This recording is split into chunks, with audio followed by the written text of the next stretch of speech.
Hey, I'm AJ Hoffman from ESPN 97.5 Afternoons. It's John Granato from the Bench Mornings on ESPN 97.5 and 92.5. And we've switched roles because John has become very, very famous with his tweet. And John, yesterday you tweeted out that Bill O'Brien and J.J. Watt had an altercation at practice last week that could have been what eventually led to Bill O'Brien going away. Go into a little more detail. How did this go? How did this come about? How did JJ react at the time? And did this go up the chain and just eventually fall on the head of Bill O'Brien? Yeah, I guess it had something to do with practice, and they won. And Bill O'Brien was just yelling about him not getting something done, and JJ said, "Well, let's just keep practicing it." And it turned into, "You're a crappy coach." Only I think that there was more. Harsher words said, and Anthony Weaver got involved in as well, and it led to a bunch of guys telling Cal McNair that they didn't want Bill O'Brien around anymore. And by a bunch, I mean the vast majority of the team telling that they didn't want Bill O'Brien around anymore. And this happened before the Steelers game, so I think Bill O'Brien read the writing on the wall. And he knew, I think, for 2 weeks that it wasn't going to happen. And originally, as I understand it, they were going to name Anthony Weaver as the interim head coach. But I think they did a better job by putting Romeo Crennel. Romeo Crennel has got, obviously, he's got the experience of being there.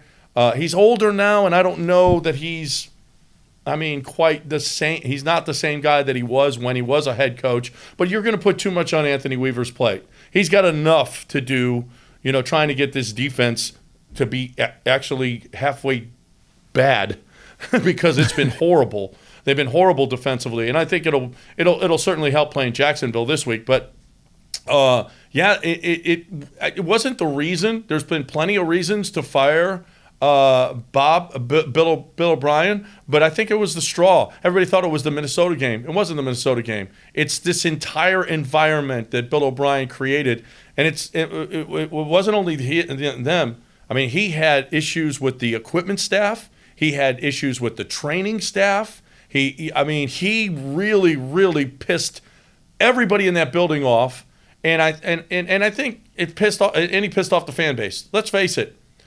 Were you rooting for the Texans these last couple of years? No, and I don't know really anyone who was wholeheartedly rooting for him, which JJ kind of said in the press conference yesterday. It's great to be on the same page with our fan base again, and that kind of brings me to, because we saw a lot of heads roll in the Bill O'Brien era, a lot of great players shipped out of town for less than market value because they had personal conflicts. Dwayne Brown, Jadeveon Clowney, DeAndre Hopkins. Did it take crossing JJ in this way? Did it have to be JJ in a way, or maybe Deshaun could have been the same thing? But did it take crossing that level of a player to really have the impact that it did?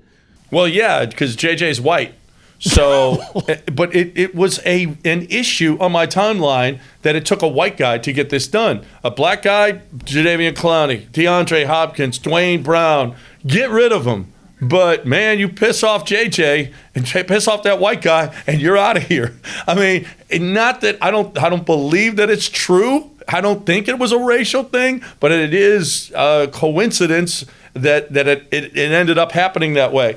I really don't. I think it was more. It wasn't just JJ fought with him, so you had to get rid of him. I think it was more an entire team, and that's what I tweeted. It was an entire team revolt. That's what it took. It took everybody saying enough is enough. This guy has got to go. And from what I understand, dude, there is not one tear shed in that building, not one. It certainly is understandable. Has this been a house of cards for a while, and it really just because let's face it, if this team were 4-0, all of this would be covered up and no one would be talking. But Bill O'Brien in recent years has had the success on the field that it's almost kind of gone where, well, yeah, Bill O'Brien's a terrible guy to play for, but we're winning games, so we got to do it. In a way, did this 0-4 start almost open the door for this whole thing to happen? Well, yeah, you got to win, right? I mean, if you're going to be an a-hole, you better win. Otherwise, you're going to you're out. You're beat it. I mean, Bill Belichick, I'm sure there's plenty of players that couldn't stand him the way he is. Tom Brady had to get away from him. He never made him player of the week. And so how can you not make Tom Brady ever your player of the week? But that's Bill Belichick. But Bill Belichick won. So it's okay. You know what? You can be an a-hole. He's a lovable a-hole. Well, Bill O'Brien's not a lovable a-hole. He's just an a-hole that's losing. So, yeah, you go 0-4, and guess what? Even if they had beaten – some people are saying Will Fuller was the most important miss in franchise history. Even if they had beaten the Vikings, I think it was over. Anthony Weaver was told he was going to be ready because it was going to happen. And here's the deal: is it would have been weird. You beat the Vikings, and then you got Jacksonville coming up, but he still would have lost the job because of the way the players reacted to all that. And I want to know, how are you reacting to Coors Light? That's what I want to know. See, this is such an important time. You've got all of these Astros playoff games going on. You've got football going on. You've had NBA going on. I mean, it's the official beer of everything, for me anyway, and I hope it is for you too. And if you're looking for cold, clean, crisp, refreshing, and you're looking for some Texas chill, you know that beer is cold because those mountains are blue. And you don't if the bartender gives you, and those mountains aren't blue, you say, put that back and get me some Blue Mountains. I need my Blue Mountains. Cold, clean, crisp, refreshing. Coors Light, AJ. One last question on this, John, and obviously this isn't going to be fixed by firing a head coach. The problems with the Texans go way deeper than just Bill O'Brien at this point. They don't seem to have the talent that we thought they did. They don't have any future draft capital. They're going to be up against it with salary when Deshaun's money kicks in. How long will it take to basically to clean up after Hurricane O'Brien came through here? How long will it take for the Texans organization to recover fully from the damage this guy's put on them? You got Randall Cobb that you got to have for a couple of years. Brandon Cooks. You've got David Johnson beat it. After this year, JJ, you can get out of that money. That's $17 million you're going to save. Whitney Merciless, you're going to, after 2 years, you'll have $3 million of dead cap, but you're going to have to do it. It's not going to take that long. The problem is no draft picks, obviously, this year, this upcoming draft. That's a problem, but you can fill in.